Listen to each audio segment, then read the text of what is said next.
The real reason he has to travel 1,500 kilometers is pure political strategy pursued by Pedro Sánchez. And this is the real meaning behind this move that once again puts Sanchez in the spotlight, making him the country's and the world's savior president. The king of non-governmental organizations, the one who helps those in need the most. I mean, the fact that I did this has put Begoña Gómez in her place. Now everyone sees that Begoña Gómez is not omnipotent, that the Socialist Party doesn't control every judge.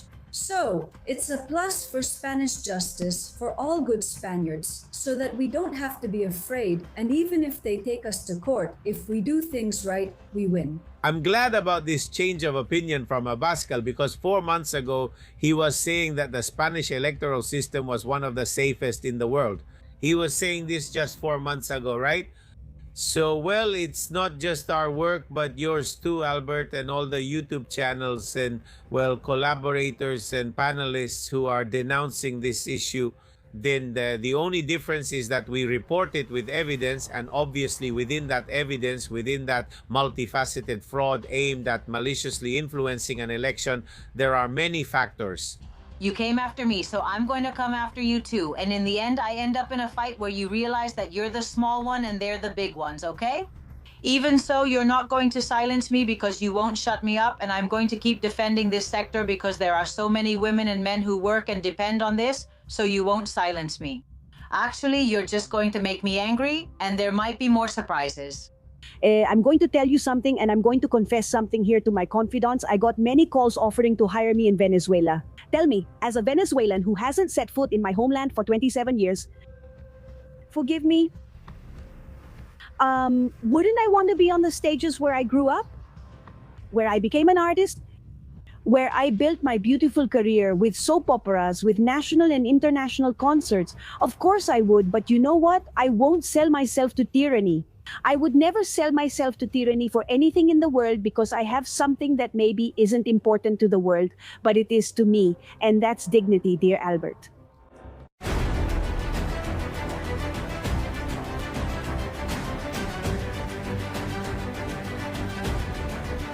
Castillón Confidencial, by Albert Castillón.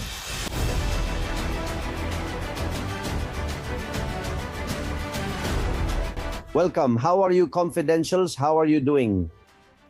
How many lies do we uncover day by day in this space? Huh? How few truths most of the political class in the world actually tells. But well, that's what we're here for, to take a closer look and analyze decisions and to explain what others don't talk about. Hypotheses, yes, but they end up becoming certainties over time. Thank you for your trust, for being there, for your support, for subscribing, for hitting like. Thanks for looking for us, even if they don't tell you. We are a legion of independent news outlets who think whatever we want, and that's highly valued nowadays. Look at the hantavirus ship heading to the Canary Islands with 14 Spaniards, with passengers showing symptoms with, unfortunately, deceased. Beyond the medical issue, doesn't anyone question why it has to go to the Canary Islands? It's in Cape Verde, 1,500 kilometers away. There are sick people, some of them in serious condition, and they prefer to spend 3 days, maybe 4 at sea, before coming ashore, taking an air ambulance and transporting patients wherever, or even putting those who have no symptoms in a more comfortable quarantine than being adrift on a ship at sea. Doesn't anyone wonder why that doesn't happen? We'll try to give you a reason today. And we've analyzed it with experts, and they point to what we're going to tell you here exclusively. To begin with, that ship, to reach the Canary Islands, it has to cross Senegal, Mauritania, Gambia, Guinea-Bissau. When it has the Praia International Airport in Cape Verde right next to the ship, it is possible that it will take up to 4 days before reaching Tenerife, which is the destination agreed upon by the World Health Organization, the European Union, and the government of Spain. When they ask Sánchez why the Canary Islands as the destination, he says that international law must be defended. And the humanitarian spirit. Those of us who know and endure Sánchez know that he doesn't have a shred of either. Here you see him in an emergency meeting with him as the main figure, along with the Minister of Health, Monica Garcia, who holds a position at the WHO. And with his back turned, they put him with his back to us so we can't see him. Fernando Simon, responsible for countless infections, for doing such a poor job. In the year 2020, these are the ones who are supposed to save us. Look, the ship will arrive in the Canary Islands in 3 or 4 days, and the president of the Canary Islands doesn't know why either. And when he asks for explanations, they don't give them to him. I told him that I needed information, first about the patient's condition, because we had to provide an absolutely extraordinary resource, and I needed medical information, that a conversation wasn't enough for me. And on the other hand, I didn't understand that if there was no risk to the health of the 2 passengers, why wasn't that evacuation being done from Praia International Airport? Why did those passengers spend 3 days sailing to the Canary Islands to do something that could be done now? And there he couldn't answer either of the 2 questions. The reality of why they have to travel 1,500 kilometers is pure political strategy sought by Pedro Sánchez.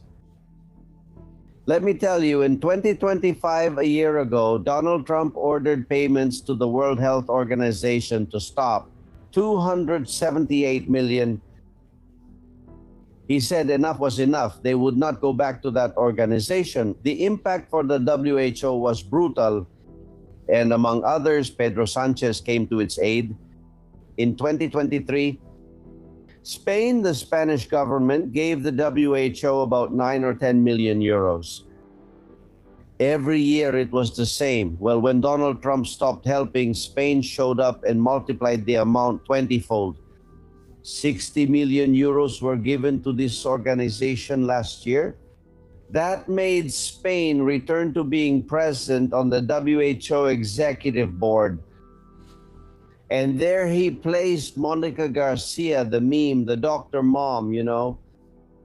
In Madrid, we know her perfectly well. And Isabel Diaz Ayuso has had to deal with her for years. That's why at the United Nations Summit, the one held in Seville a few months ago, Sánchez made a big show of presenting a plan for the reform of the global health ecosystem. He looked like a doctor, like a healthcare expert.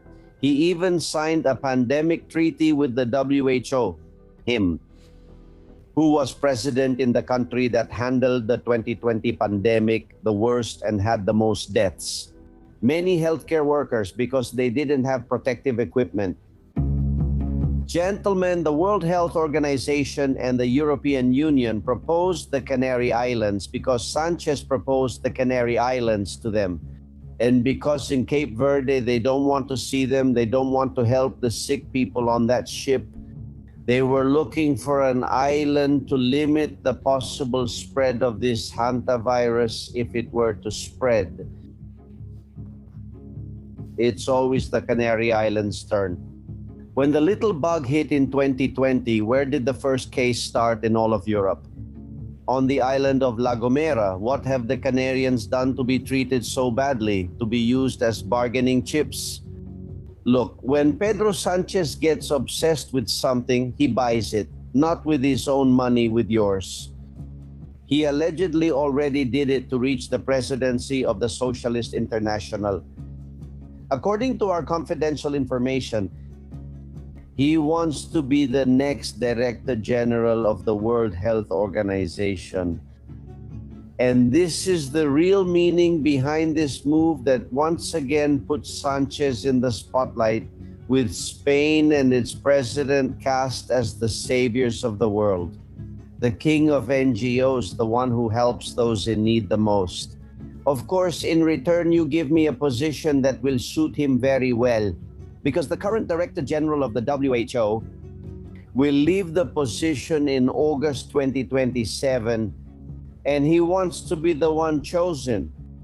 That's why he's giving gifts to African countries and countries around the world. That's why he's distributing millions through the Spanish Agency for International Development Cooperation. That's why he makes a ship with sick people travel 1,500 kilometers to get the position. The term of the Director General of the WHO is for 5 years, extendable for another 5.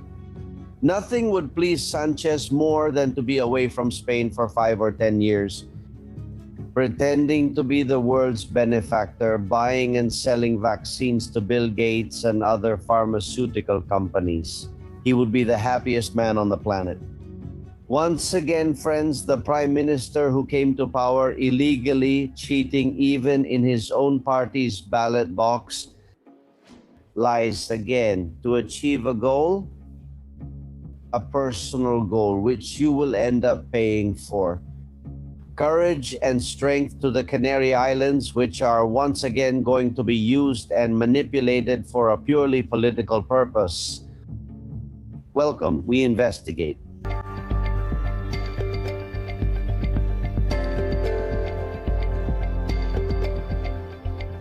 Gentlemen, this has been news in Spain, even outside of Spain. The left has criticized, has attacked the court ruling as they usually do in all their media. But if you watch the video of what Pilar Baselga said on Distrito TV and what the court ruling says, it's clear that this writer and commentator has been here several times.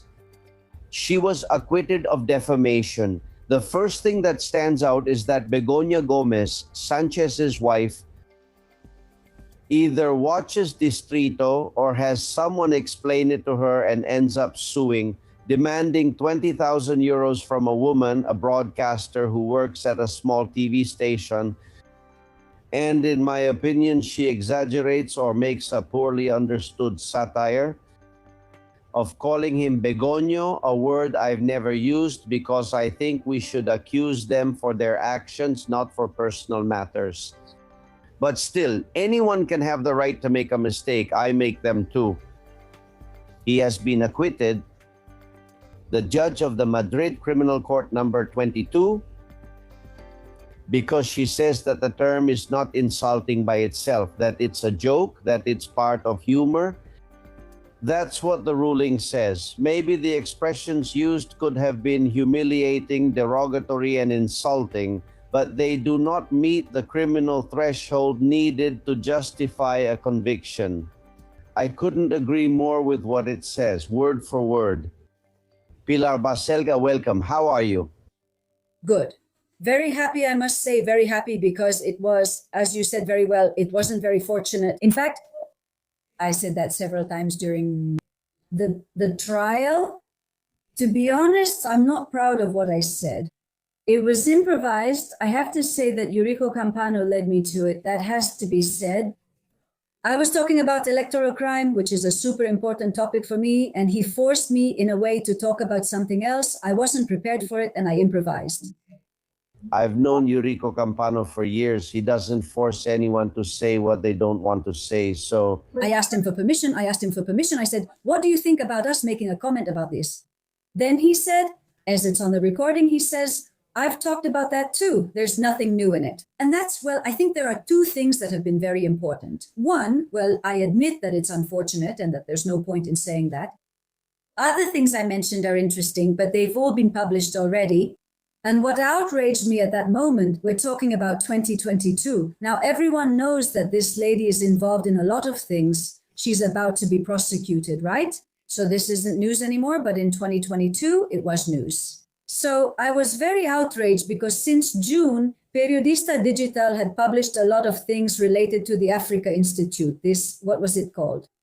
Africa Center, things about Pegasus, weird stuff with more gaps and all that. And it seemed like nothing had happened and nothing had been said. And we're talking about the wife of the prime minister. So that part was really unpleasant for me. And I found it very unpleasant that nobody talked about it.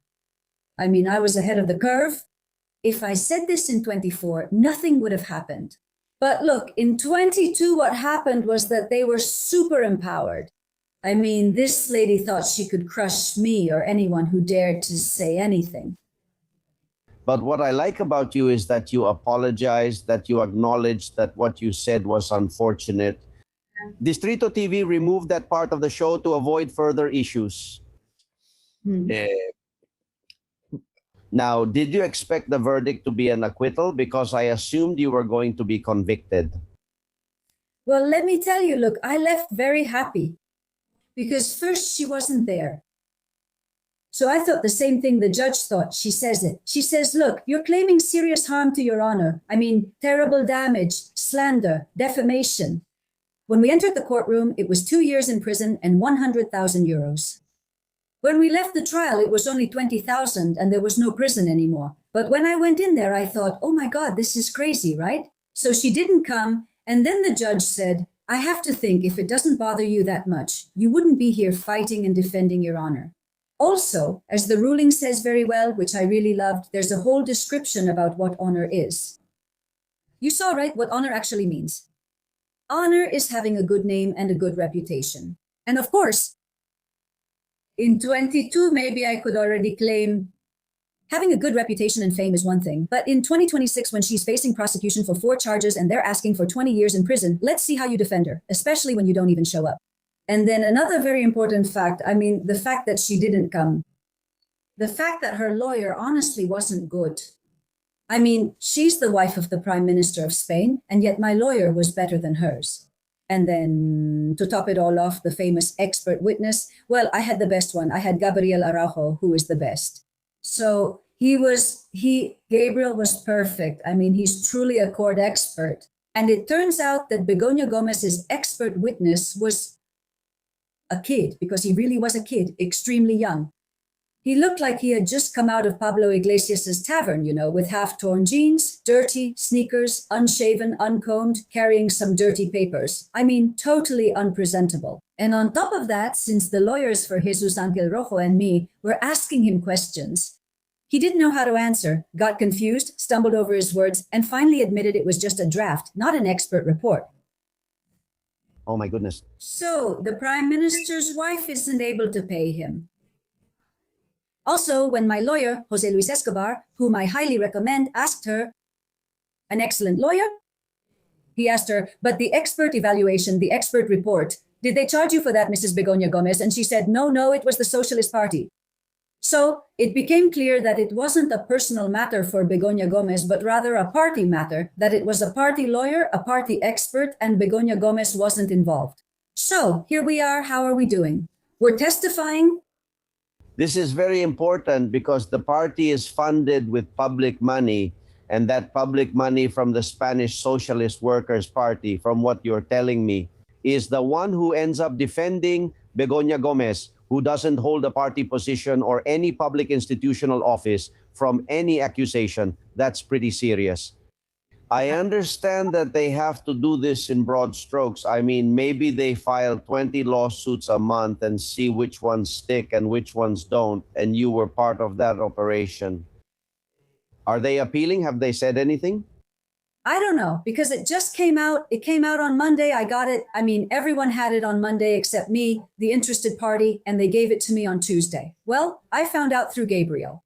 So I don't think it's in their best interest. It's not in their best interest since they've embarrassed themselves. Total embarrassment. I mean, you can't go around asking for 2 years in prison. And in the end, well, apparently that can happen. But to me, it seems a bit ridiculous, right? You're asking for 2 years in prison, and in the end, you settle for 20,000. I mean, in just a few hours of trial, your client's honor goes from 100,000 to 20,000, an 80% reduction in your honor. Well, yes, honestly, we're having a sale today. Mrs. Gómez's honor is on sale. So There's something going on here. above all, excuse me, I want to say that this is very important because they wanted a scapegoat. That's very important because they could come after you too. They could go after a lot of people who say a sentence, a word, something that bothers them, and they'll go after them. And I'm sure they were waiting like you, they were waiting, but for other reasons, they were waiting for the sentence, at least a fine, at least a monetary penalty. Yes, yes. And with a total acquittal. And also, I don't have to pay any court costs because this is another thing that if I were a judge, when I left there, I thought I'm not a judge. But if I see that they're using the Spanish justice system, the courts, the heating, the clerks, the paper, the printer, all those people who work because the Socialist Party is running some kind of campaign, this can't be. I mean, the judicial system is not at the service of political parties or personal battles. I think that's really wrong. What happens is that you were already in their crosshairs. For every left-wing media outlet, you're not a writer, but an agitator, a conspiracy theorist. They've always badmouthed you whenever they've had the chance. All they needed was this acquittal. Now you're a top target. Be careful. Sure. You know, I think, look, when I got this lawsuit, I couldn't believe it. Why? It was a show that lasted almost 2 hours where I spoke for a minute and a half. You'd have to watch a show by Eurico Campano. His videos only got between 1,500 and 4,000 views. And they're just gonna watch that? There's something there. So I think they're using me. That's what I think. They're looking for a way to mess with me because I've exposed the electoral fraud and they won't forgive me for that. I'm the one who exposed the electoral fraud. Pedro Sánchez became party secretary through widespread electoral fraud, with everyone's consent, as we know, and then reached La Moncloa twice with even more fraud. He's going to stay in La Moncloa with further electoral fraud. And neither the Popular Party nor Vox make a move. And here I am, always being a nuisance, and I'm going to keep doing it. Because I think... In 1 year, you've managed to get a judge. Because of that, for not doing his job well in the Central Electoral Board, he resigns and the president's wife loses a trial. In 1 year. Careful, it's not the electoral board. It's the provincial electoral board of Segovia. Every time there's a general count, a provincial electoral board is organized, and the president of that electoral board, who are the ones who have to order the tallying of the records and don't do it, is a judge. The head of that provincial court. So, the head of the provincial court, who was Ignacio Pando, had to resign. Because I filmed him and he told me himself, I'm not going to add up the tally sheets. And I told him, but that's the law. Well, then report me, he told me. I said, this is already added up. I said, no, Indra did the addition. That's not valid. That's for the provisional results. Now you have to add up all the tally sheets. And he only had to add up 160. He didn't even have to add up 7,000 like in Madrid. Just 160, that's all. And he just didn't want to do it. And they get paid about 4,000 euros to do that and they don't do it. I don't think that's... Do you know if that's common, which is what we believe happens in all the electoral boards? That no judge adds up the tally sheets and that everything relies on Indra's presumption? Exactly. In other words, there are provisional results that have been made behind everyone's back on a computer, and they can easily program the computer to say whatever they want. For example, at one polling station, there are 430 votes among all those small parties that aren't going anywhere, like PACMA, the retirees from Cuenca, and things like that. Well, we just take all those and give them to the party we want to win. And like that, 3 here, 5 there. If you give all those leftover votes to them in each polling station's tally sheet, then in the end, you have 1 more representative. So, well, 10 more deputies, 20 more deputies than you would have, give you an absolute majority. It's very serious. It is. And the most serious thing is that only you reported it and only you managed to get a judge to admit his mistake and leave the judiciary. Well, don't get yourself into more trouble, Pilar. Are you going to do me this favor? I know you're very mischievous, and sometimes you and I argue because of that, but don't get into more trouble because we want you in the trenches, not anywhere else, okay? There's no way to show empathy to the planet, you know what I mean? I mean, the fact that I did this has put Begoña Gómez in her place. Now everyone sees that Begoña Gómez is not omnipotent. that the Socialist Party doesn't control all the judges. I mean, it's a plus for Spanish justice for all good Spaniards so that we don't have to be afraid. And even if they take us to court, if we do things right, we win. That's why this acquittal is so important, so that people stop being afraid. So don't try to scare me, okay? Don't try to scare me. I'm not afraid. Oh my God. Because I have nothing to lose. I'm telling you, I have nothing to lose.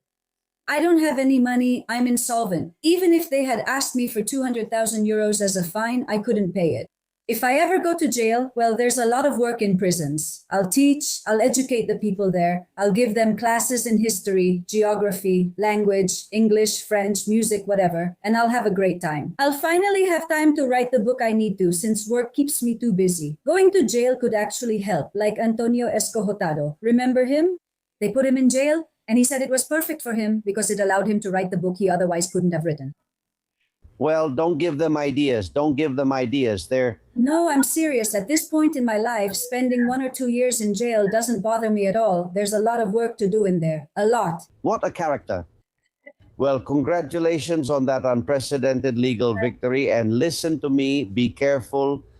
Okay, let's do it. Kisses. Bye. Thank you, Albert. Castillón Confidencial. By Albert Castillón. Well, our friend Pilar Baselga, who won the lawsuit against Begoña Gómez, mentioned that part of her success is thanks to the expert witness. She hired, who is our friend? Our dear Gabriel Araujo. How are you? Congratulations. How are you? Hello, Albert. Greetings to the Confidenciales. Thanks. Congratulations. It seemed difficult, and in the end, I think it's a very fair verdict. When you read it and the judge explains it, it's perfect. Yes, indeed. I think that from a legal point of view, it's unappealable. And I mean that in every sense of the word. Because even if an appeal is filed at the appellate level, the case law says that you can't convict or overturn an acquittal. So no matter how much they appeal the verdict, no, it's not going to lead anywhere. But I want to share something important about this verdict that isn't being discussed, Albert. Tell me. I specifically noticed it because it's right in the paragraph above where the judge mentions me and refers to my report. It says that it refers to the expert presented by the prosecution by Begoña Gómez, who says that he is paid by the PSOE, by the technical office, the PSOE. We've talked about it. This is very serious. We've discussed it. It's very serious. I mean, the PSOE uses public money to pay for the messes of Begoña Gómez, who doesn't hold a position in the PSOE. Someone needs to explain this to me. And besides, it's an abuse of the law because it's not possible for a political party to appear in a case without being officially involved, because that's a way for a political party to exert influence. In a trial that has nothing to do with them, where they weren't summoned and where the PSOE had no role to play. And this is very serious. Yes. Well, congratulations, because in the end, there are some very good judges in this country, very honorable, and who don't let themselves be influenced. That's true. They remain at the investigative level. They rarely make it to the top. Others make it to the top. Allow me to greet a Venezuelan whirlwind, Azabache. Welcome. Hello, my warriors of light, lovers of freedom, a kiss to the Confidenciales, to Gabriel, to Albert. Thank you, my dear. Thank you for always inviting me to your show. Hello, Asabache. Hey, I've seen the narco-terrorist or participant in narco-terrorism, Jorge Rodriguez, the fake president of the Venezuelan Assembly, sending a message to those who, like you, are Venezuelans who have had to flee the country. 10 million like Asabache. Listen to the message that's directed to people like you. And if there's a Venezuelan man or a Venezuelan woman abroad who holds in their heart some form of resentment, we say to them, get over it, forgive us, and come home. You'll always be better off in your homeland. You'll always be better off with your own people. You're always better off among brothers and sisters. Yeah, right. Among brothers and sisters who are torturers. What's this about get over it? What? How do you take it? Well, may God forgive them. I won't.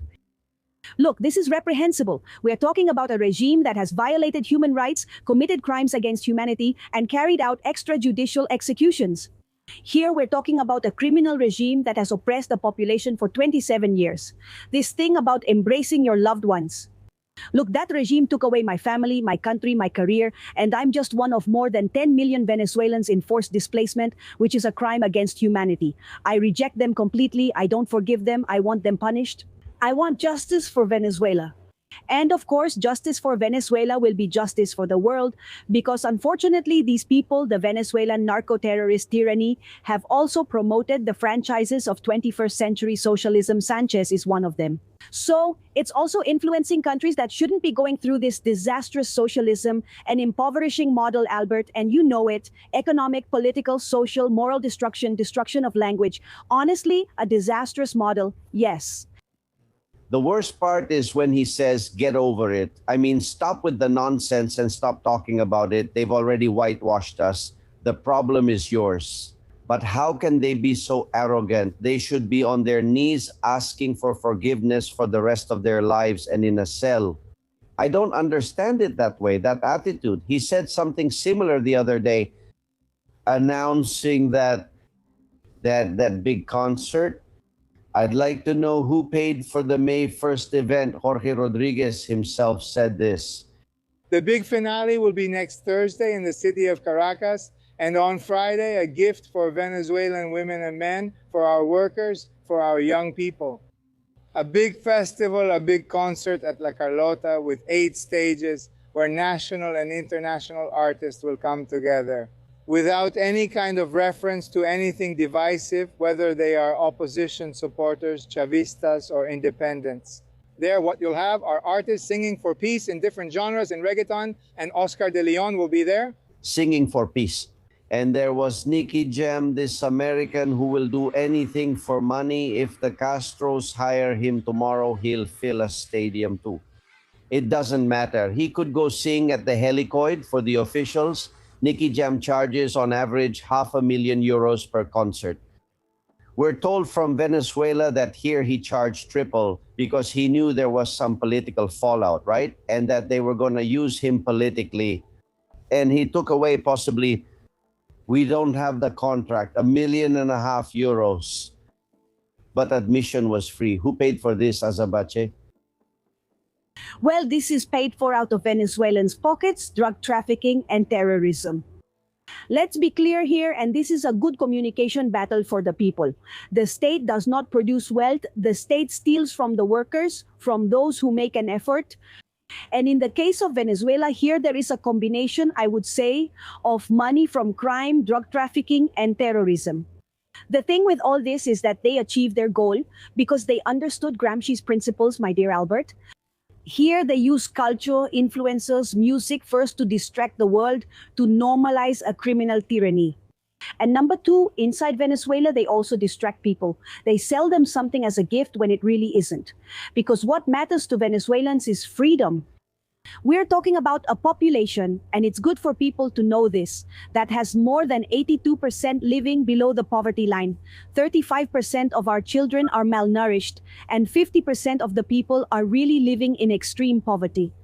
We're talking about a country that's been destroyed in every way. So you might ask, how is this possible? I'm going to tell you something. I'm going to confess something here to my confidants. I was contacted many times to work in Venezuela. Tell me, if I, a Venezuelan woman who hasn't set foot in my homeland for 27 years, forgive me, wouldn't want to be on the stages where I grew up, where I became an artist, where I built my beautiful career with soap operas, with national and international concerts. Of course I would, but you know what? I won't sell myself to tyranny. I would never sell myself to tyranny for anything in the world. Because I have something that maybe isn't important to the world, but it is to me. And that's dignity, dear Albert. I understand why you're angry, because I would feel the same as you. 1.5 million for whitewashing. I can understand maybe the people who went like, let's get what we can, have a bit of fun and forget about our problems, then you go back home. But what a great opportunity it would have been for a total boycott and for no one to go. What a great opportunity. Look, sorry, Albert, I've been offered a lot of money to go to Venezuela. And God knows I need the money, God knows it, but I won't sell myself. I won't sell myself. It's despicable that international artists who don't need that money sell themselves to the highest bidder to whitewash a tyranny. That's the point. That's why I reject all of this. It really bothers me that artists take part in this game in a country that needs freedom, and they try to pass it off as normal. Do I make myself clear? And there's another detail. When Rodriguez himself says, get over it, he's admitting there's been harm. Because you don't address a population in those terms unless you acknowledge having caused harm, having committed this crime you mentioned, Azabache. It's shocking that they say get over it. This is exactly what happens when harm is done. Look, there's a woman who posted a video on social media. You sent it to me from Venezuela, who explains much better than those shameless people or those sold out to the Chavista regime like Nicky Jam how the people live. Listen to her. Damn, with how pissed off I am, if I'm honest, I'll start by saying that son of a bitch Maduro has made our lives a living hell. I come from a working class neighborhood, but I used to live, eat, visit a park in the east, and get laid happily at home. Now, I don't even have that because I don't have electricity, I don't have water to wash my pussy, you know? I don't have food, there's so much I need, so that's why I'm so pissed off. Don't keep asking me because I'm gonna tell you that they can all go screw themselves and just let me live my life in peace. Stop asking me. I'm not from a fancy neighborhood. I'm from the hood where I speak real. It's as clear as day, fed up with nothing to eat, unable to shout for freedom, but hey, a free concert from these sellouts to the regime. Well, we're really sorry, but we have to tell it like it is. Something is changing, Araujo, and you're largely to blame for it, and thank God for that. Isabel Diaz Ayuso talking about electoral fraud. Abascal says this in almost every rally. But I want to say very firmly that Sanchez is going to try to steal the next elections in 2027. And people understand it, the message is getting through. But beyond words, is the opposition doing anything to prevent it? I know for a fact, I mentioned it a couple of days ago, that Ayuso is looking to recruit people to serve on the polling station committees. But that's not the only place that needs to be watched, right, Gabriel? No, that's right. We must stay vigilant. And well, I'm glad about this change of opinion from Abascal because 4 months ago, he was talking about the Spanish electoral system as one of the safest in the world. He said this just 4 months ago, right? So, well, it's not just our work, but yours too, Albert, and all the YouTube channels and, well, collaborators and panelists who are denouncing this issue. The only difference is that we report it with evidence, and obviously within that evidence, within that multifactorial fraud that means maliciously influencing an election, there are many factors. It's also about making sure that the judges open each and every tally sheet and that they do that tally as well. Making sure that state resources are not being diverted for electoral purposes, as we've seen with the Secretary of State for Migration, who was asking for votes from Argentina. That institutions are not used in a deceitful way in this case, no. That there is real oversight, that the Postal Service maintains integrity when it comes to safeguarding mail-in ballots. That all mail-in ballots are distributed to all areas, not that they don't reach conservative voting areas, because that's also a form of fraud. The conservative voter who requests a mail-in ballot, if it doesn't arrive, can't vote because they can no longer vote in person. They have chosen this method for all these reasons we're denouncing, and of course the mass naturalizations, which I think is indeed the big problem Spain will face in the coming years. I'll read what you sent me. Asturias is already in Cuba again, campaigning to get votes. So they've gone and opened offices where you are. Azabache in Buenos Aires, offices in a bunch of capitals. Remind me, where are they asking for votes? They're in all the consulates, in the most important ones. The biggest campaign is clearly in Argentina because Buenos Aires is going to be the third largest electoral city in Spain. Only after Madrid and Barcelona, Buenos Aires will be third in terms of number of votes. That's why they've gone there. Paco Salazar, the previous secretary of the PSOE, is also there as an electoral advisor. Pilar Cancera Rodriguez, the Secretary of Migration, goes there very frequently, as I just said. And well, they have admitted that they even go to the line of people who are getting naturalized to ask for votes for the PSOE, right? It's something completely irregular. They're also in Havana, in Panama, in Mexico, where they've rented offices just for naturalization. And well, these perks and these visits that you just mentioned, Adrian Barbon, the president of the Principality of Asturias, just got back from Mexico, and now he's gone to Cuba again. These movements all seem pretty suspicious, don't they? Listen to something that Marcos de Quinto told us here. Marcos de Quinto lived outside of Spain for a long time. And pay attention, if you're watching us in those countries, if they're going to grant you citizenship, get your wallets ready because you're going to pay the same taxes as in Spain. And Spain is a tax hell. Listen. I don't know if the people who are going to be granted citizenship in Latin America are aware that citizenship gives you certain rights, but also certain obligations. And those who are grandchildren of exiles, most of whom have probably built good careers in those countries with the left and all that, and have their businesses, and some have their small fortunes. I don't know if they're aware that from the moment they become Spanish citizens, they'll have to file a non-resident tax return because they don't live in Spain. But if you're Spanish and you live abroad, you have to file a non-resident tax return in Spain, even if you don't pay, but you do have to pay the wealth tax that you do have to pay.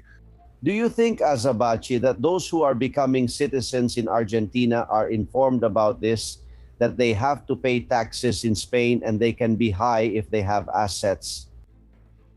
Look, I don't have proof, but I have no doubt that they're not telling them anything at all. But beyond that, actually, let's see, here there's a large percentage of the population that's Kirchnerist, Chavist from the far left, who support 21st century socialism. This legacy left by these 16 years of destruction in Argentina also created a percentage of people with high progesterone in their blood, as we say, who don't take the 3 Iberterona pills. And well, these people worship violence, lies, and laziness. Why do I say this? Because those people don't even pay taxes here. They don't care about not paying taxes because no one goes after them. No one, you know what I mean? And with this whole thing about fanaticism and the ideology they've put in their heads, the indoctrination, the ignorance, which isn't a lack of knowledge, but rather refusing to accept that knowledge. So they support regimes, and I would say this kind of socialism, which destroys countries. It wouldn't surprise me if a large number of people from this ideology and this 21st century socialism movement were accepting citizenship just so Pedro Sánchez can win. It wouldn't surprise me and have no doubts, though I lack proof. Do you agree? Yes, Albert, I'd like to clarify something about what Marcos de Quinto was saying. The non-resident income tax does have to be paid if you're a Spaniard living abroad, but only for income earned within Spain. This is very important. Of course, in his situation, since he was actually living abroad, since he had a property, a rental apartment, or anything like that in Spain, of course, he had to pay this. But anyway, newly naturalized citizens who don't have any kind of income in Spain don't have to pay that tax. It's important to clarify that. If there is property in Spain, yes. If not, no. It's important. Well, I'm getting images not far from where you are. Juan V. Paleter, a farmer and alternative media man, has launched a campaign for anyone to photograph lies about food. This photo was sent to me from there. It's a product, avocados, from Carrefour, let's say where? In Spain. If you look at the label, it says origin Andalusia. But if you look further down, and the real origin is Peru. They're doing these tricks with a lot of food products. Juanvi has a campaign about it. And if you can help us by sending images, photos of this that we're talking about, we would be happy. Let's listen to Beatriz. I stick to it strictly. I mean, I go to the supermarket and anything that's not Spanish, I don't buy it, not even a can of asparagus. You really have to look closely when you go to the supermarket, and at least I do. If it's not Spanish, I don't buy it. Are there many Spanish products in Buenos Aires supermarkets, Azabache? Yes. Yes, yes, yes, there is variety here, but that's now, don't think it was always like this because we come from destruction. Now there really is variety, and that's important in a country. It's important to note it's properly labeled with no tricks. Of course. I've also come across Spanish products. I travel abroad a lot too, and I find them. But there, no one would think of labeling a Spanish product as if it were from somewhere else. There's honesty in that regard. No, not in Spain. Here, it's a joke. I mean, they trick you 20 times. You can't go around with a magnifying glass all day, but you have to do it. It's crazy. And then they explain it to me. A listener says this photograph of Jorge Rodriguez and Delcy Rodriguez's father pointing at an American businessman, William Niehaus, vice president of a company who was kidnapped by Jorge and Delcy's father. Is it real? Look, the photo where you see him with a gun pointing at that man on the ground is fake. But that Jorge Antonio Rodriguez, the father of these two resentful people, was a kidnapper, no doubt about it. He was arrested for that. He was the general secretary of the Revolutionary Left Movement. And it's also true that he was tortured and died as a result of that torture. Do you think that's where Jorge and Delcy's hatred comes from, or that obsession with torture? Because both of them are responsible for having tortured thousands of Venezuelans. It should be clarified that after what happened with the father of those two miserable, vile people, those people were tried. I mean, there was a process here in Venezuela where there was justice. Now, these two have spent all these years expressing that resentment. It's a resentment they carry inside, you know? They ask us to let go of the resentment, but they keep holding on to it. The thing is, to me, these people are criminals. They belong to a criminal organization. They're not politicians. And that's the big confusion that a lot of journalists have, I'd say. Media outlets and political analysts equate and compare the criminal organization, which is what's in Venezuela, to a political organization. And this is a big problem because Mr. Jorge Rodriguez and Ms. Delcy Rodriguez are part of that criminal system, which I repeat has violated human rights, committed crimes against humanity, and carried out extrajudicial executions. Now notice that these miserable people boast about asking the whole world and all Venezuelans to forgive, when what they actually hold on to is resentment, which is the breeding ground for 21st century socialism. Resentment, envy, all the hatred, all of this is part of this 21st century socialism that unfortunately uses them to encroach on societies. That phrase, get over it, that already says it all. Araujo, you're in court every day. Can you explain this to me?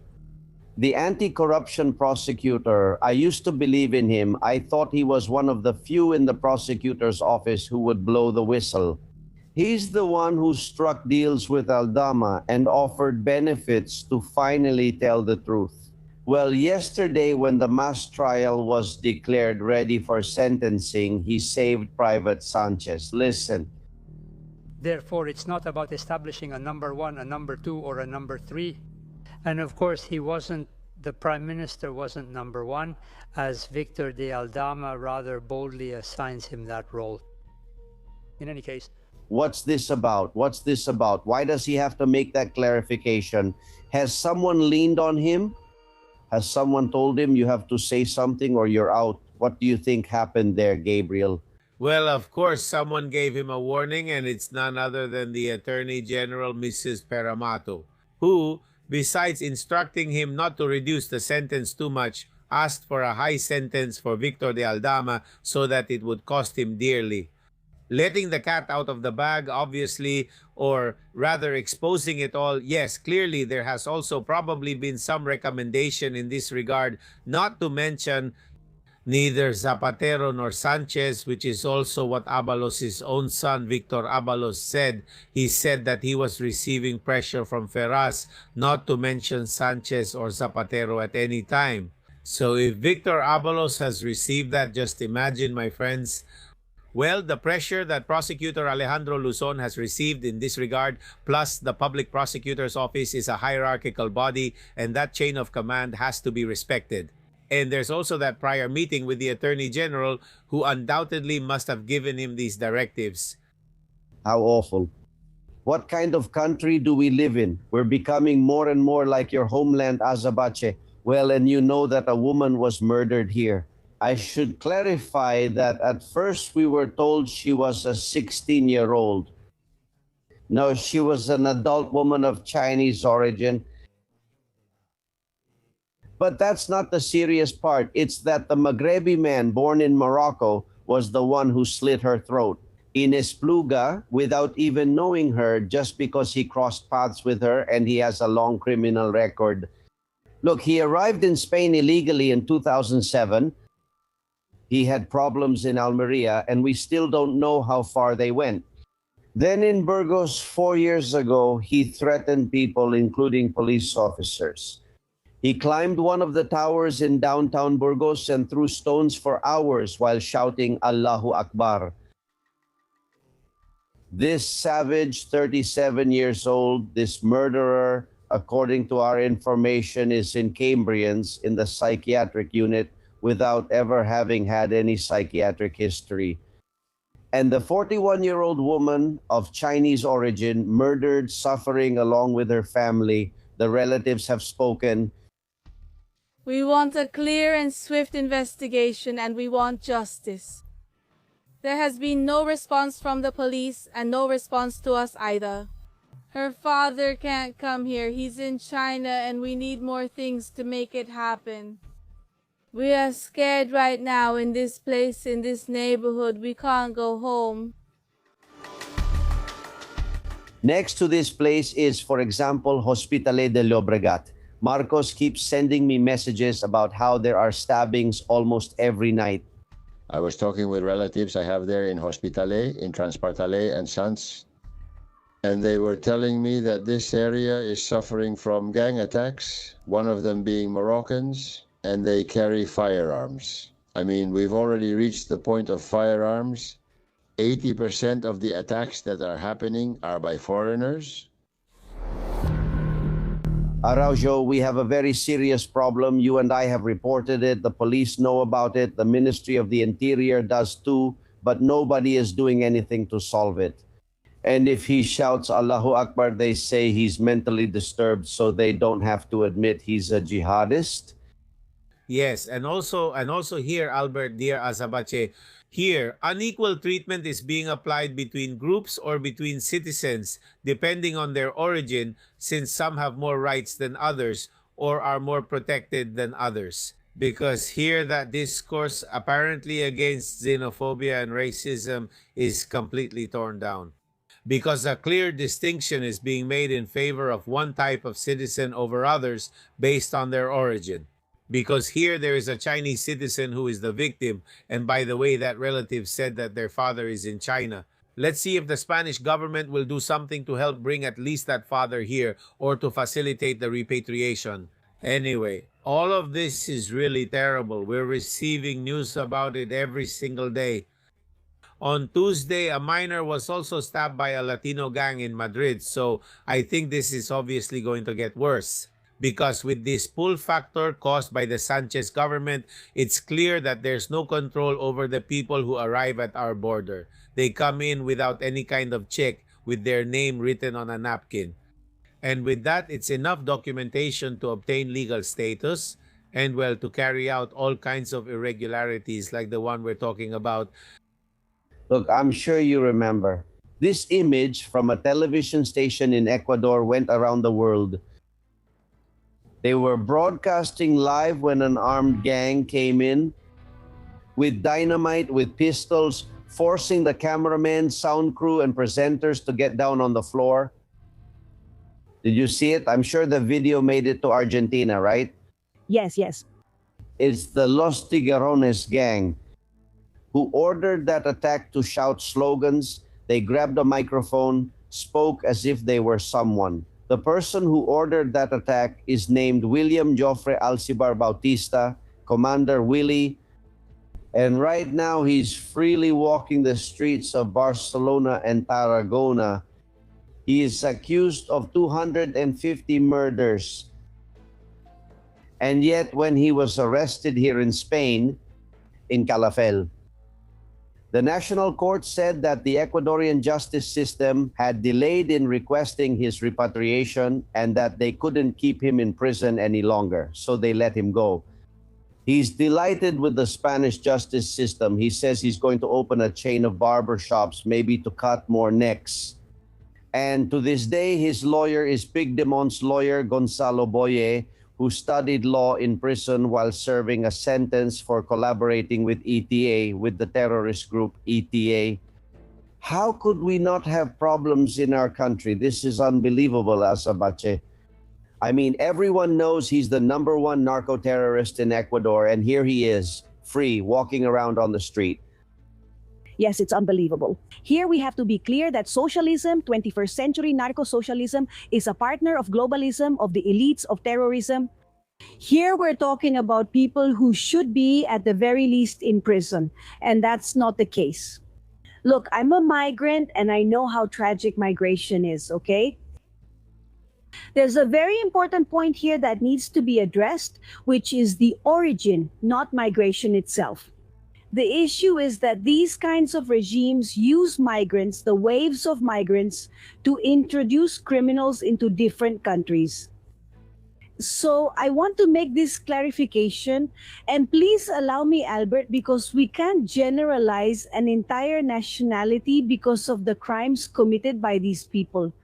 I know what I'm saying is very difficult, but criminals are criminals, whether they're Venezuelan, Iranian, Spanish, or Argentine. Criminals are criminals, and we have to separate them from good people. Now then, these criminals are being helped by socialist systems to enter countries, as the facts clearly show. And why is this?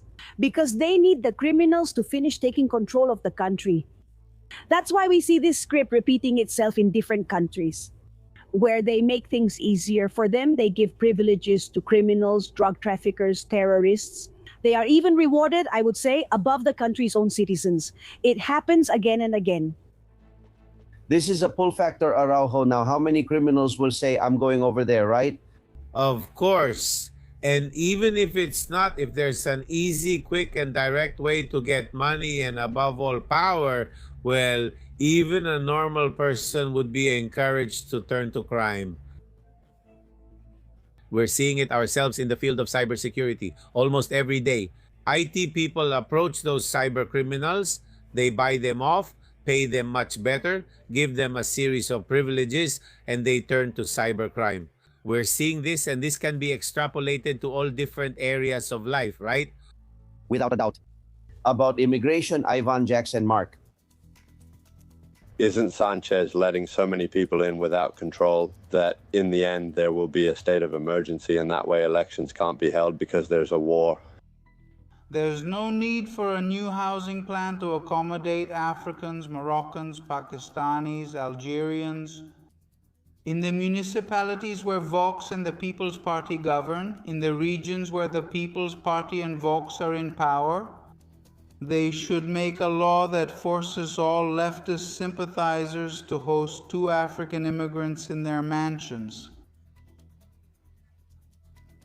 I've been living in Marbella for 11 years. I'm the only one in my family who is still registered in Catalonia due to some special circumstances, but I own an apartment here in Marbella, and I'm also the teacher, instructor, call it what you want, of a taekwondo school. When I went to renew my residency papers in Marbella today, they didn't do it for me. They said it's now just 3 months instead of yearly. So they don't give a Spanish person a residency document for a year, but now only for 3 months. Look, my friend, you have to go to Algeciras, take the ferry, go to Morocco, come back in a small boat, and they'll do it for you in an hour. It's shocking, but that's how it is. About the government, Paco Llanos, Magdalena, and Angie, who's Venezuelan. If you really want to know the PSOE, you have to look into the Royuela file. That's where all the PSOE's mafia is. All of it, all of it, all of it, all of it. The thing with socialists is that they're very sensitive. They're very cowardly people, not much else, so they don't have any principles or anything. That's why they can't keep their composure in any situation. What do you mean the one who catches them isn't going to do anything, nor will the military do anything, nor will the army do anything if there's an invasion in Ceuta and Melilla or the Canary Islands? What is the one at Zarzuela Palace for? He's the head of all the armed forces on land, at sea, and in the air. He's the one who has to take the reins, not the politician in office. It hurt me a lot to leave Spain, seeing how it has declined since 2016. That was the difference since Pedro Sanchez's government came to power. I've seen that these governments stay in power with people of bad character. Chavez's government survived, and so did Maduro's and Delcy's, because of bad people. So honestly, I get that same feeling with what Pedro Sanchez is doing. Why do so many defend and support him? The same thing happened in Venezuela. Some did it for money, others for ideology, indoctrination. How can someone keep voting for options they know don't work? Azabache? The 3 points we always talk about: ignorance, which is not a lack of knowledge, but refusing to accept that knowledge; indoctrination, which is not a minor thing. We're talking about decades of indoctrination. And number 3, money, corruption. Here, the fuel that establishes these kinds of regimes is precisely the recruitment of corrupt politicians in order to move forward. And once they're involved, we get into the merging of criminal organizations with the state, which allows those criminal organizations to become part of the state. And that's when we lose democracy. Unfortunately, narco-socialism, terrorist socialism of the 21st century is a model that uses our democratic tools, the ones we're used to implode institutions from within, little by little. That's why citizens need to wake up, because what's at stake is the present and the future, my dear Albert. Maria Isabel. And that's extremely expensive, because that's why they've had to divert European funds to pay for pensions, because on top of that, the benefits and pensions have skyrocketed. This government is completely bankrupt economically, because corruption also leads to poverty, obviously. You have to pay a lot of people. Allow me, I just wanted to add that what Gabriel is saying is exactly right. What needs to be added is that they do it on purpose. I mean, the model, since it repeats in different countries, we can already see that this is on purpose. That's the model, to have the whole population leveled down, my dear Albert, to keep them like slaves. That's why they want us ignorant, manipulated. That's why they give us concerts, distracting us from what's important and making us turn away and focus on the frivolous and irrelevant while they move forward. Another technique they use is chaos, dividing us. Women against men, children against parents, students against teachers, marches and counter-marches. All of this is deliberately scripted. Maria Isabel is Venezuelan. She lives in Huelva. She gave me a dossier for you, and listen to her. Look, I'm sending you this document. It's a bit long. You can read it if you want, but I would really appreciate it if you could pass it on to Mr. Araujo. It's extremely important that they take those measures. Tell Mr. Araujo to go online. He should know about the Sumate organization, and measures need to be taken now because they're going to rig the election. It's the dossier from the campaign coordinator of Maria Corina Machado, who managed to prove there was electoral fraud. Is something like that going to be done in Spain, Gabriel? It doesn't look good. Not good at all, because there are very few of us working on this awareness effort, and the political parties who should be the most interested in electoral transparency, well, they're just not paying attention, right? They're just napping comfortable here. So, well, let's see. Alvise Perez did it. He launched a website. He got things started with Justicia Europa and a few others. But he didn't make it. It just didn't work. We need it to grow, right? For more people to join. Exactly. PP and Vox would have to be there. Otherwise, it doesn't work.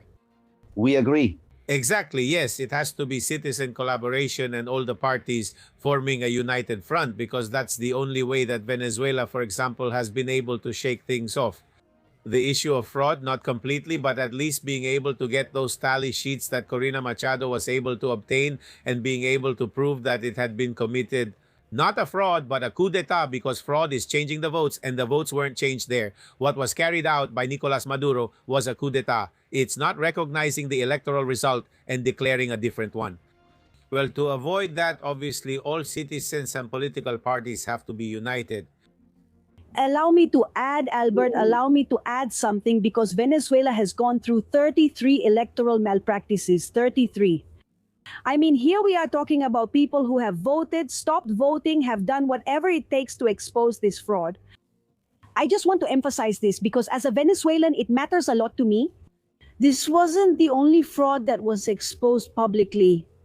When Guaido came to power, it was also because it was exposed that people stopped voting and they were attributing votes to themselves. It's a strategy and a structure that has really been evolving. And this is where the software issue comes in, which I think is fundamental. That Smartmatic software, which was bought from different companies, among them with different names, and they also use it to manage things.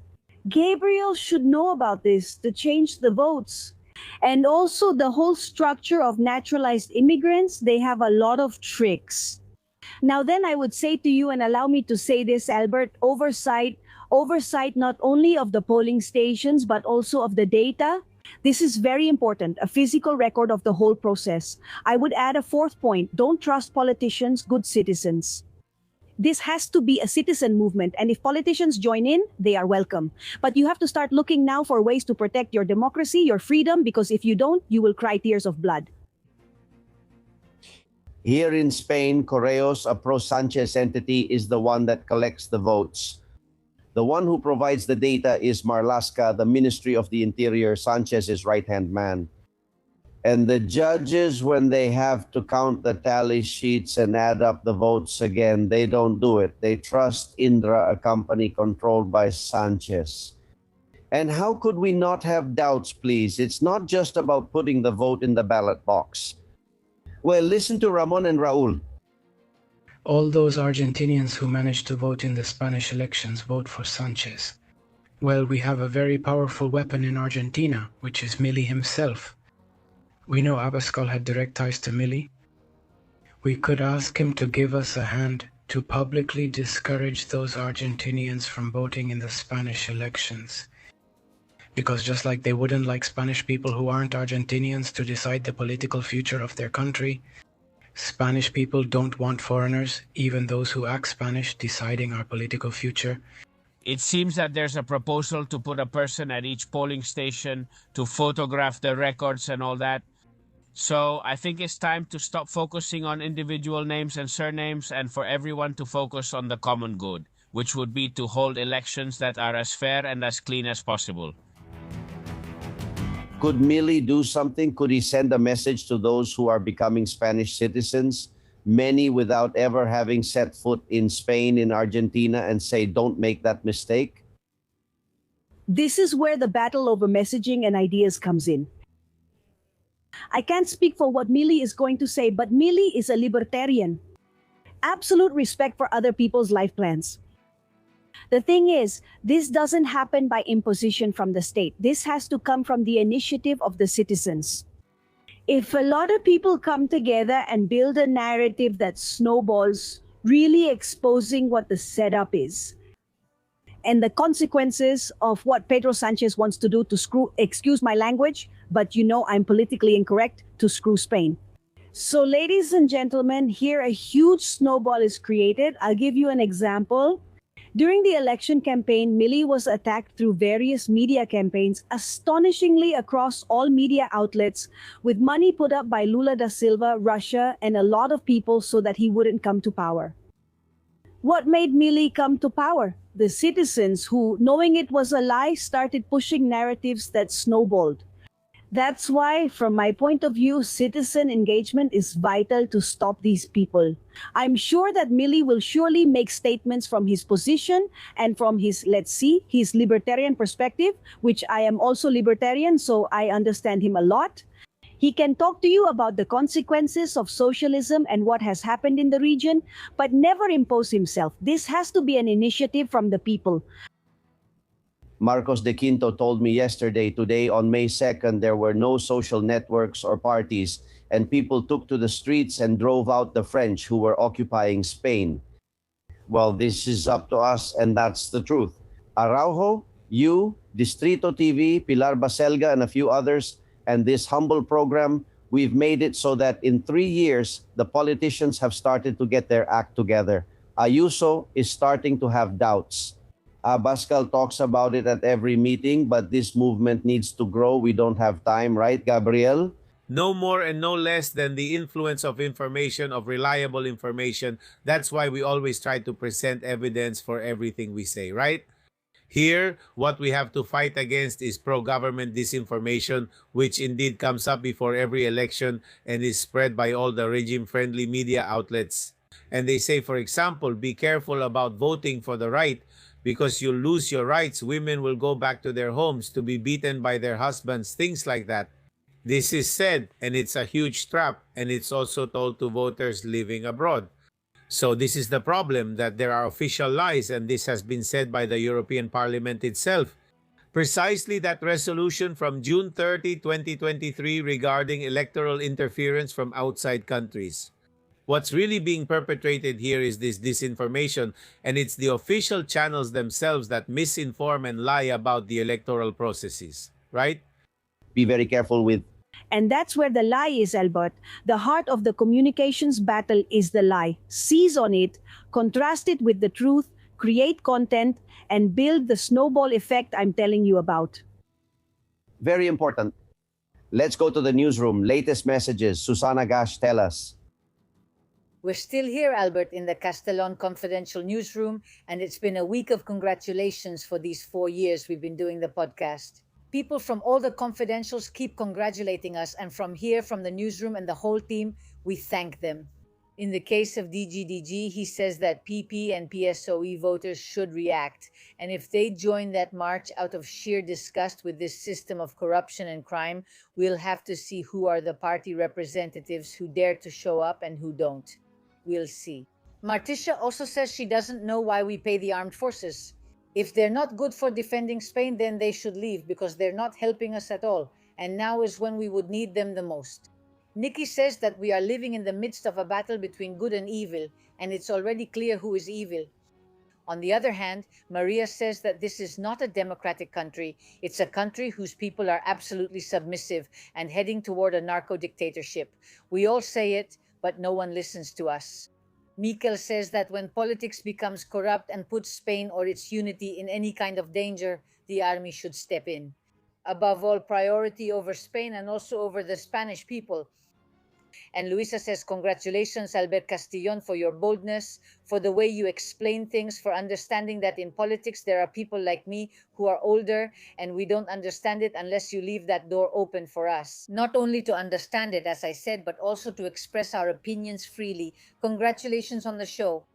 We'll leave it here, Albert. I'd like to invite everyone watching us and everyone joining this channel to check out the other channels we already have available to watch. And also, that digital newspaper, CastellonConfidential.com, which I encourage you to subscribe to because it's free, but also very interesting. Thank you very much, Albert. Thank you, Susana. On that website, you can download the poster for the march we will hold to the Moncloa Palace next Saturday, May 23rd. The more people join, the better. And Sylvia sent me footage of something that happened in Tortosa because the major media outlets no longer report it. But Renfe, the trains in Spain, are still a mess. People were getting off the train using a footbridge. This was the Tortosa train. It was on its way to Villafranca del Penedès. 237 people evacuated. A woman with appendicitis was taken away by ambulance. Well, Spain was once an example of high-speed rail. Now it's an example of low intelligence, without a doubt. And Azabache, Pilar has a message for you. Let's see. Her energy, her vitality, her courage come from that inner spark she has, which is her drive to walk toward the truth. She is so beautiful because she can sleep peacefully every night. With her free and coherent way of thinking, she can move forward, and that has a beauty that shines, that comes out. Stay strong, and we're here for you. How beautiful. I got emotional. But it's the truth. In the end, what we are gets passed on. How beautiful. Thank you, beautiful. Thank you for your words. I'm telling you, Albert, those are my little badges of honor. Those are my medals. Thank you. Thank you so much for those kind words about me. Really, I appreciate it from the bottom of my heart. And you give me energy to keep going. I send you a kiss wherever you are, my love. Thank you, Albert. How beautiful. Thank you, really. Well, how can we follow you on your social media, Azabache? Oh, yes. Follow me, Azabache Line on all my social media. It's a pleasure, Albert. Albert, and also Gabriel. I don't care. Call me whatever you want. So beautiful. Gabriel, a big kiss for you. For me, my love, a hug. Such a pleasure, really. And please, to the news outlets, a big hug from heart to heart. At Azabache Online, I'm doing live streams there. I'm doing a lot of things. And of course, long live freedom, damn it. Ole! A kiss. Take care, Azabache. Gabriel Araujo, thank you for your time. Take good care of yourself, my friend. Thank you. See you soon. Greetings. See you later. Goodbye. Hugs. Well, get ready. Susana Pastor was the president of the Association of Sex Workers. She is being harassed according to her own report by the police. She will tell us about it in a minute. You're listening to Castillon Confidential. Attention confidentials, we're launching a new channel. Have you ever felt something before you could explain it? A shiver, a sense of unease, a certainty that you don't know where it comes from.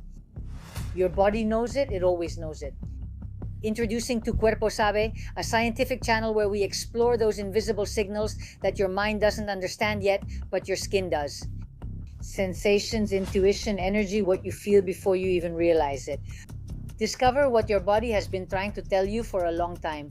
Search for Tu Cuerpo Sabe on YouTube now, because the body feels before the mind understands.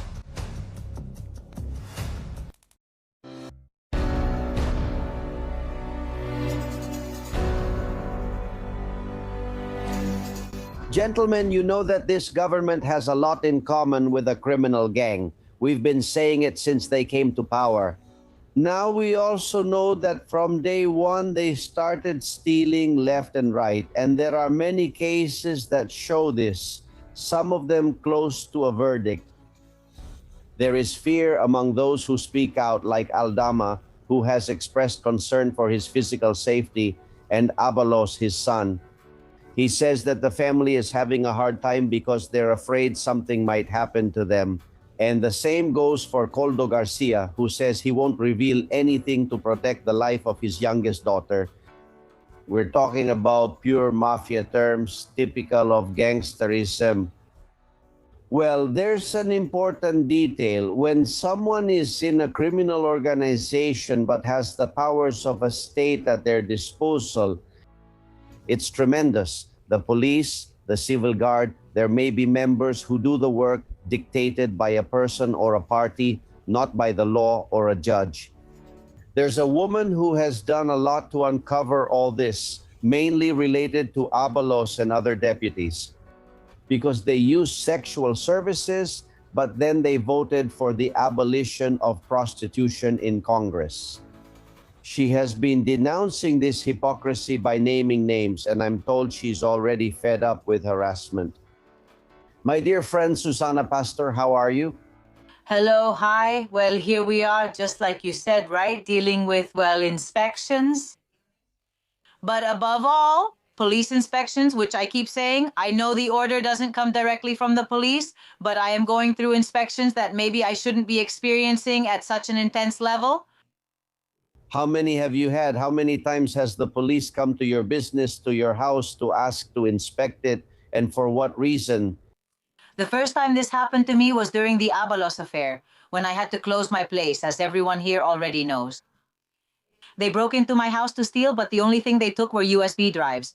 Nothing else was missing, which is kind of strange, right? They broke in just to take USB drives.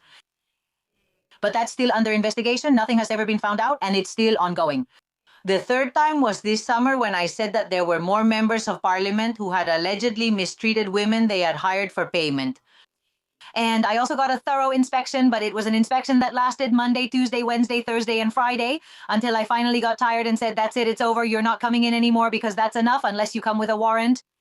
And now, about 15 days or 3 weeks ago, I can't remember exactly, I called the Feminist Association's pimps because they take the money and do nothing for women. Well, of course, how curious. Who's in charge of the government delegation here?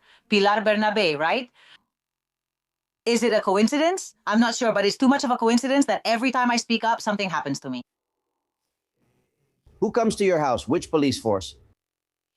Well, look, in this case, they came for the 3 women who were there. Sorry, for the 3 women who were inside, 14 national police officers and 3 local police officers came. But, well, this is like a raid on an international gang. It's surprising. Do you think they're doing it to shut down your business again like they did once before? Yes, because look, Albert, I was coming down with one of the girls who works with me, okay? We were going down because we were heading out to the street and they caught me in the middle of the stairs, okay? I'm in an office building with business spaces, okay? There are business spaces, and so they caught me in the middle of the stairs and said, "Oh, we're here to visit you." So, of course, I turned around like this and said, "Geez," I asked, "why are so many of you going if there are only 3 of us?" He replied, "It's fine." I said, "No, it matters, since Spanish taxpayers' money is being spent here when there's so much crime elsewhere. Then you call for something else, but no police are available?"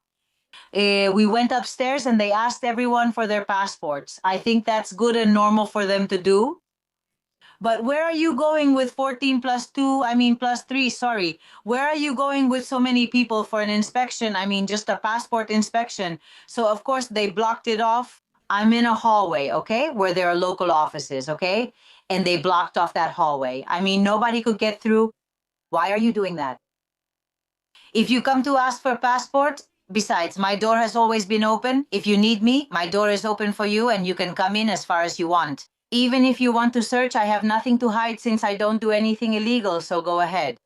But of course, you block both hallways with all those police officers and they're scared because, of course, they get scared. So many people come in and in the end, you don't know what's going to happen because like last time this summer, I ended up with 2 people arrested too. For not having a physical passport, they were taken into custody despite having proof they couldn't be deported and being victims of exploitation. We spent all morning and hired a lawyer just to get them released. In the end, they're afraid because things are done so badly.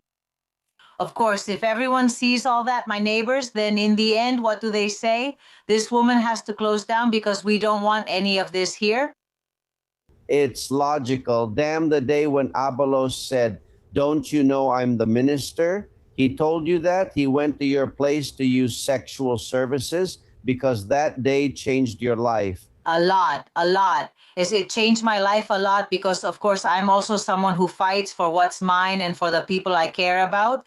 And I fight a lot for things I believe are very unfair. And I thought that case was so unfair that I said, well, look, you came after me, so I'm going to go after you too.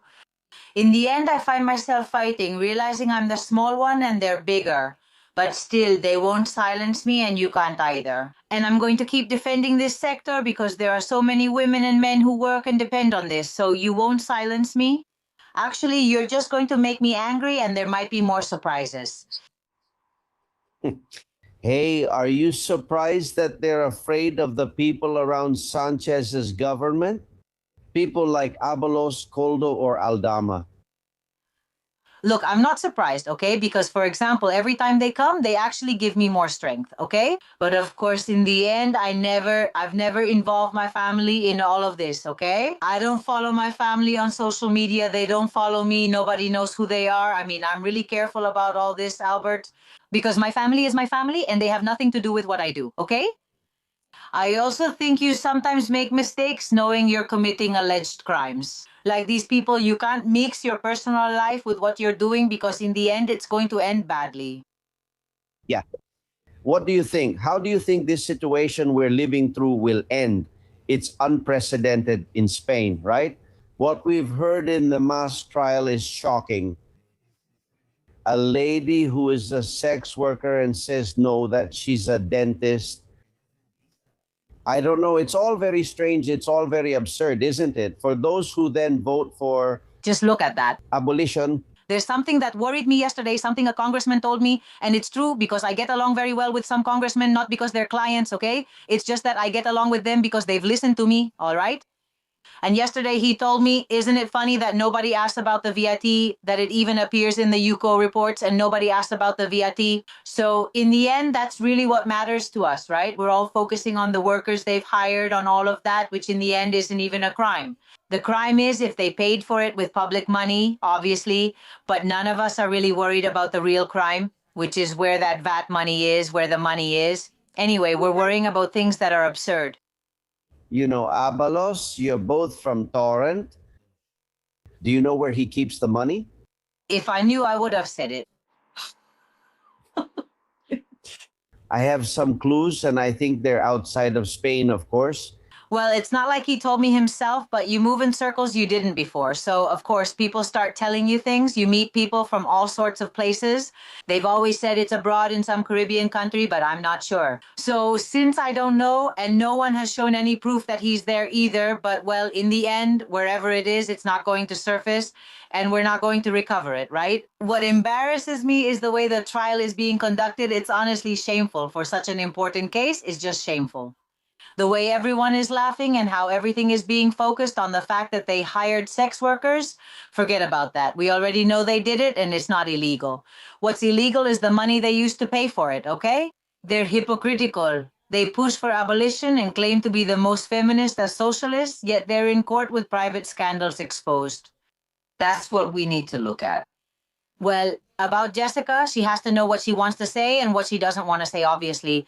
No one can force her to say what she wants to say or what she doesn't want to say, but I think she was clear, promotional hostess. The serious thing here is that you and I were risking our lives. Our friends were dying from the bug, and they were making money from the very first minute. That's the big thing. That's the big thing. That's the biggest thing, but nobody thinks about that. If you notice, everyone just goes for the scandal because in the end, it's just a smokescreen while we're letting the important things slip by. The important thing is that you and I were locked up at home, unable to go out. The important thing is that people were getting infected. And the important thing is that these people were doing whatever they wanted because of the power they had. They've done it by whatever means, with money, with young ladies, with everything they wanted. And while so many of us were out of work because we couldn't work, many people were asking the government for help because they couldn't even pay the rent. These shameless people were right there, and it's proven. But Albert, the issue is you give warnings and no one, including me, listens. Sometimes you see me on other media outlets and I'm sounding the alarm. And on top of that, they're treating me like I'm a liar. And then time proves it, that what I'm saying is true. But in the meantime, the first word they used to call me is pimp. All they know how to say is that, which is a shame because former parliament members should know how to listen to citizens. This already shows they are unfit for politics. Who are they to accuse anyone? Well, let's see what sentence they hand down soon, and we'll find out how much time your former client gets, the one who used to leave without paying. I would also like to mention, Albert, there's a girl who has been in prison since June, okay? She's a young Brazilian girl who, because of feminist associations like the ones that get so much money, which really makes me angry, by the way, since sometimes they have to justify how they spend that money, this girl lost a baby in prison, okay? No one has defended her or spoken up, and she's in prison despite being innocent and lacking evidence. If there were evidence, I wouldn't be supporting her. She's been in prison since last June. All because the Clara Campo Amor Association has acted as a private prosecutor, even though she's a woman who worked in sex work, and they've gone after her, and that's where she is now. Which prison is she in? In Vitoria Prison. Well, that case should be reviewed because without evidence, a year in prison, pregnancy, loss of the baby, that's too many blows to take, and it's not like she's guilty, right? Here, pre-trial detention, can last up to 2 years and sometimes even more. I hope that's not the case. I hope we can make it. Big hugs. Take care, Susana. Thanks so much. Hugs to all. On Monday, we celebrate our 4th anniversary, and they keep celebrating it, which makes me happy. Thank you, Beatriz, Isabel, and Pilar. Congratulations on the 4th anniversary. Let's see if we can reach 1 million. Congratulations on these 4 years of telling us the truth about everything that happens. A big hug to everyone, and may you keep fighting on the front lines. Congratulations on these 4 years. Confidenciales is already 4 years old. That little creation is just starting to walk like a child. That's right, dear. Well, Pedro Garcia has made a donation and says, here's to another 40 times 4 years. Go ahead. Thank you very much. Also, Vicenta Maria Garcia says, you are my coffee every morning. And Manuel Martin, thank you very much, says, this is a donation. He says it's a little extra for the issues you've experienced. You are wonderful. Well, Sánchez is like Nero, gentlemen. Froy Lannister is the one who created this wonderful piece, and Enrique sent it to me. Everyone is here, Oscar Puente Bolaños and even Begoña. I love how the fascists burn, right, Bolaños? Absolutely. Sanchidad, we're here as you requested. What do you need? Did you do what I asked? Did you attack and pressure that annoying and irritating judge? Yes, beloved leader, we've done as you asked and we'll keep threatening him until he stops bothering you. No one will oppose your divine progressivism. And what do you think about me setting this fascist and ungrateful country on fire? A brilliant idea, my little darling. That way they'll learn. And this warmth reminds me of when we were young and worked in the saunas. All right, look. Inspired by this progressive and inclusive purifying fire, I've composed a song as a gift for my dear friend Xi Jinping. Bravo, bravo, Sanchidad. It's almost as beautiful as you. How awful. Luckily, he doesn't sing. That's all we needed. Well, Alfonso Campuzano, confidential and a great writer. His book is already on Amazon. Here it is. It's called The Bubble, like Josue's show. And you can find it on Amazon. You know, it's a highly recommended book. Alfonso Campuzano, don't miss it. Avalos, you know, just like there's the knife sharpener who goes around the streets sharpening knives and blades. He's the patronage fixer. The fixer has arrived. We take his daughter, if she's good looking, and we get her a job at any booming company. The fixer has arrived.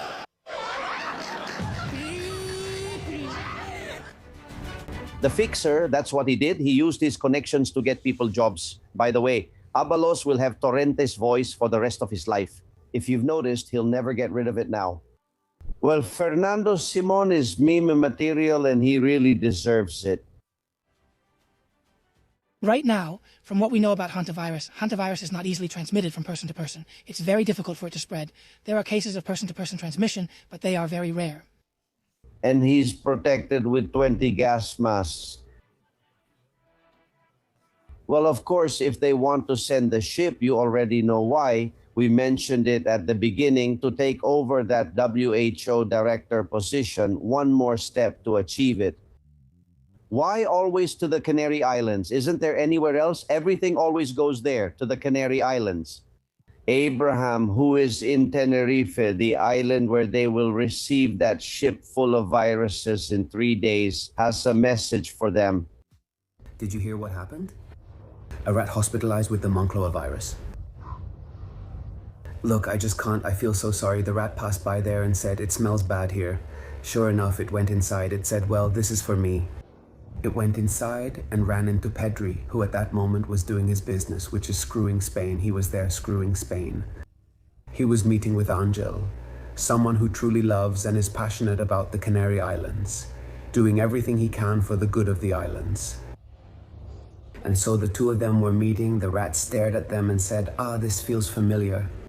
Especially Angel's face and smile. He said, "This guy will be my brother-in-law. I can't place him, but I think he is." But then she heard them talking and the rat said, "They really are family." She approached, introduced herself, offered her paw. They responded, and the rat was admitted. The rat was admitted until they can't move. I feel really sorry. Every time she hears about Pedri, she throws up, vomits. The virus is terrible. The Moncloa virus is the worst there is, you know. Pedri and Angel are asymptomatic and have spread it across Spain, which explains the current situation. The PSOE says they'll have to confine Pedri in Moncloa so he can't leave or do anything. That's a sacrifice for Pedri. For him, staying in Moncloa and doing nothing is a sacrifice. I don't know what will happen, but the PSOE has been firm. They are firm. They really like the word firm. Firm, firm. Dictators in the past, when they killed people, they did it decisively. And the PSOE, and it worked, and the PSOE is going to do the same thing too, you know. So they are going to firmly lock up Pedri, Angel, and all of Spain, you know. because it's a terrible virus, the Moncloa virus. You walk down the street, you think you don't have it, and suddenly you say, oh, I'm going to occupy a house, and you go into someone's house and take it away from them. Inside, you put on a scarf and shout, Free Palestine, so people see you as a good person. There's no cure, the Moncloa virus is tough, you know. You leave without paying, there are a lot of symptoms that are terrifying, you know. So be careful. We're well protected because the PSOE always protects us from everything. Always, you know? Now there's a ship with some poor people who are sick, and they said, how are we going to send doctors to the ship and treat them so they can be calm out at sea until they get better? What they did was bring the ship into the square. They brought the ship, brought the whole thing in, took it out of the water, and put it in the square in true progressive fashion. Because they have a measure, which is the progressive SCV measure, scare, then confine, then vaccinate. And it works out for them, it has always worked for them, and it pays off. So they take those measures, you know? But anyway, you have to be careful, be careful. Let's hope, please, that the rat gets better.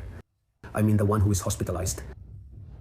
And Trump, if you come with Buckley, come with Buckley. Both of you come and bring some order here because they try, but they just can't do it, they can't do it. And the people are kind of scared, you know? Be careful, really, take care. It's called the Moncloa virus. Careful with the rat, you have to think about its health condition. The great Abraham Gómez from Tenerife. Friends, I'll see you here tomorrow at La Trinchera. Thank you. Yo lo sé, somos confidenciales. Tú eres confidencial. Yo soy confidencial. Todos confidenciales. Todos confidenciales. Pero solo para mentes abiertas y para gente despierta. Desde la trinchera las balas silban y no hay manera de salir allá afuera. Aquí la libertad tiene las alas de cera. Albert Castillo, Susana Gash, Tucci Castillo y demás, muchas gracias.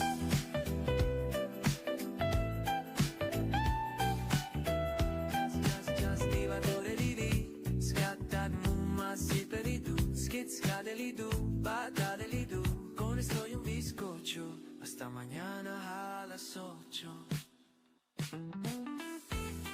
Castillón Confidencial, by Albert Castillón.